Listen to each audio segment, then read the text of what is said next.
Light के बारे में अगर बात करें कि लाइट क्या होती है, तो आसान शब्दों में अगर कहें, सिंपल शब्दों में, कि लाइट एक एनर्जी है जो हमें चीज़ों को देखने में मदद करती है। अगर लाइट ना हो तो हम चीज़ें देख ना पाए। जैसे रात में अंधेरा हो जाता है, हम चीज़ें नहीं देख पाते हैं।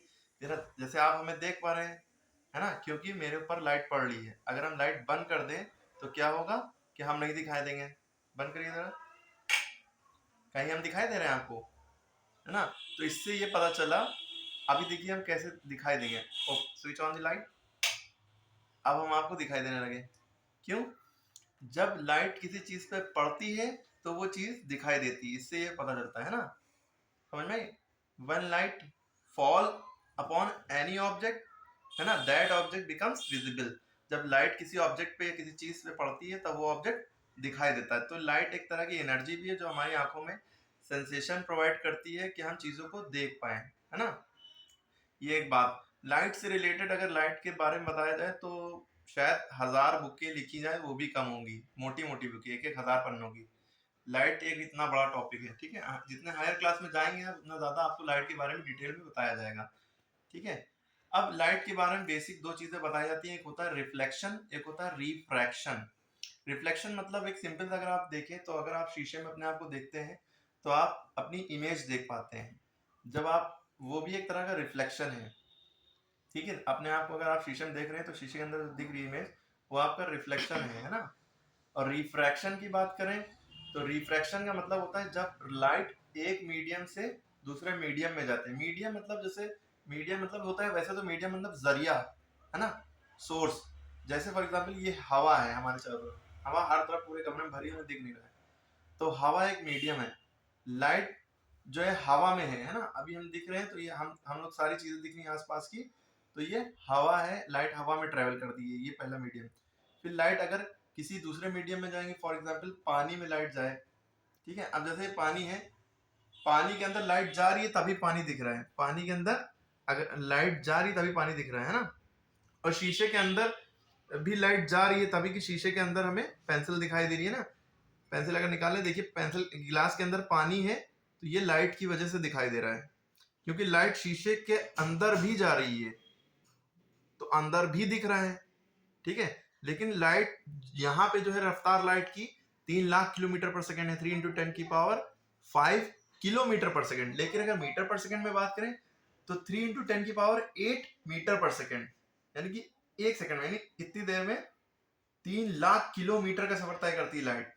और अगर मीटर पर सेकंड की बात करें तो कितनी देर में 30 करोड़ मीटर दूर तक जाती है लाइट, ठीक है। सोचिए सूरज की रोशनी जो होती है 8 मिनट 14 सेकंड में, 8 मिनट 14 सेकंड में हमारी अर्थ पे आती है। इतनी दूर है सूरज। जब एक सेकंड में 3 लाख किलोमीटर का सफर तय करती है लाइट, तो सूरज जब निकलता है अर्थ तक आने, पूरी अर्थ तक पहुंचने में, पूरी अर्थ तक तो नहीं पहुंचती है, तो अर्थ तक पहुंचने में, आधी अर्थ तक पहुंचने में ही उसको कितना मिनट लग जाते हैं? 3 लाख। कट कर दो, ठीक है। तो अब ये पानी है, आप देखिए पानी के अंदर अब लाइट जा रही है तो लाइट की रफ्तार धीरे होगी। अब हम ये पता कैसे करें कि लाइट की रफ्तार धीरे या तेज होती है? तो हमें पता है भाई एकदम कोई रुकावट नहीं होगी तो लाइट की रफ्तार अपनी रफ्तार में रहेगी, 3 लाख किलोमीटर पर सेकंड की। लेकिन गिलास पानी के अंदर जाएगी तो थोड़ी धीरे होगी, और गिलास के अंदर जाएगी तो और धीरे हो जाएगी। कैसे धीरे होगी? जब कोई चीज गाड़ी यूं चल रही है ना, कहीं स्पीड स्लो होती है तो गाड़ी स्लिप होती है ना, स्लिप होती है ना, यूं बेंड होती है। इसी तरह लाइट भी पानी के अंदर जाने के बाद बेंड हो रही है। देखिए अभी आपको पेंसिल सीधी दिख रही है, थोड़ी देर बाद आपको टेढ़ी दिखने लगेगी। जैसे ही हमने ये रखा, देखिए पेंसिल टेढ़ी दिख रही है, पेंसिल आपको टेढ़ी दिख रही है ना। अलग अलग एंगल से देखिए, ठीक है, थोड़ी सी टेढ़ी दिख रही होगी। तो इसमें क्या होता है, इसमें क्या होता है ऐसा, इसमें क्या होता है कि भाई लाइट अंदर गई, है ना। इसमें जब लाइट अंदर जा रही, बहुत सारी रेज अंदर जा रही है, इसमें से एक रे को अगर पकड़े तो इंसिडेंट रे अंदर गई। और नॉर्मल जो है यहाँ बनना है, जो पानी के ऊपर वाल से, है ना, नॉर्मल यहाँ से बनना है, ठीक है। तो हमने नॉर्मल देखिए यहाँ पे कुछ ड्रा किया है, ये देखिए ये दिख रहा है आपको, ये हमने नॉर्मल इसका ऐसे बनेगा, ठीक है। तो आपको देखिए यहाँ से देखने पे ये यहाँ तक के तो पेंसिल सीधी लिख रही है, लेकिन अंदर जाने के बाद देखिए फिर ये उंगली उंगली भी आपको टेढ़ी दिख रही है ना। ऊपर से देखिए, थोड़ा ऊपर से देखिए तो आपको कुछ और दिख रहा है सीधी, और थोड़ा नीचे आएंगे तो देखिए कैसी दिख रही है, टेढ़ी दिखने लगी है ना। तो ये नॉर्मल की तरफ बेंड हो जाता है। नॉर्मल की तरफ बेंड होना मतलब यूं होना, लेकिन पूरी पेंसिल यूं करके तो दिखेगी नहीं, तो बस यहाँ से वो जो है इसकी यहाँ से थोड़ा उधर घूमी हुई दिख रही है। तो यही पता बताता है कि लाइट की रफ्तार इसमें धीरे हो गई। धीरे हो गई यानी कि लाइट वैसे पेंसिल नहीं टेढ़ी हुई, वो लाइट अंदर जाके यूं टेढ़ी हो गई। लाइट यहाँ से आ रही तो सीधी आ रही थी अपनी रफ्तार से, लेकिन जब वो अंदर गई, लाइट जब अंदर गई तो यूं जाके थोड़ी सी यूं बेंड हो गई, टेढ़ी हो गई। नॉर्मल एक लाइन होती है, इमेजिनरी लाइन, जो उसके ऊपर ड्रॉ होती है और नॉर्मल की तरफ बेंड हो जाती है। जब हवा यानी कि रेरर मीडियम, RARER, पानी या ग्लास यानी डेंसर मीडियम, रेरर से डेंसर में जाएगी तो नॉर्मल की तरफ बेंड हो जाएगी। अगर आप पानी के अंदर कूद जाएं और लेजर लाइट पानी के अंदर से मारे तो उसका जो नॉर्मल होगा वो अवे फ्रॉम द नॉर्मल भागेगी, ठीक है। डेंसर से रेरर में अवे फ्रॉम द नॉर्मल। उसके अंदर बहुत सारी चीजें होती हैं, क्रिटिकल एंगल के बारे में पढ़ा होगा कि उस एंगल से हमें इंसिडेंट कराना लाइट को कि वो ओवरलैप कर जाए लाइन को जो उसकी है ना, तो वो आगे 90 डिग्री बना लेगी नॉर्मल से, वो अलग चीज है। उसके बाद टोटल इंटरनल रिफ्लेक्शन होता है, और उसको डेंसर से रेयर में भेजें कि और एंगल घुमाए कि वो रिफ्लेक्ट होने लगे, रिफ्रैक्ट ना हो, रिफ्लेक्ट होने, वो आगे बहुत हाई लेवल का हो जाएगा। अब लोग तो ये सिंपल सी बात है।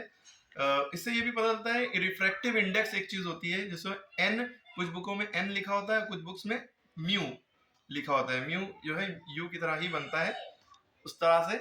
तो रिफ्रैक्टिव इंडेक्स का मतलब होता है कि रेशियो ऑफ लाइट या ratio of velocity of light, है ना, इन वैक्यूम और इन अनदर मीडियम। मतलब हवा में, या हवा ना कहें, वैक्यूम मतलब होता है जहाँ पे कोई भी गैस ना हो, स्पेस कह सकते हैं, ठीक है। तो या एयर में भी कह सकते हैं। एयर में थोड़ी रेजिस्टेंस होता है, लेकिन लगभग मान सकते हैं एयर में, ठीक है।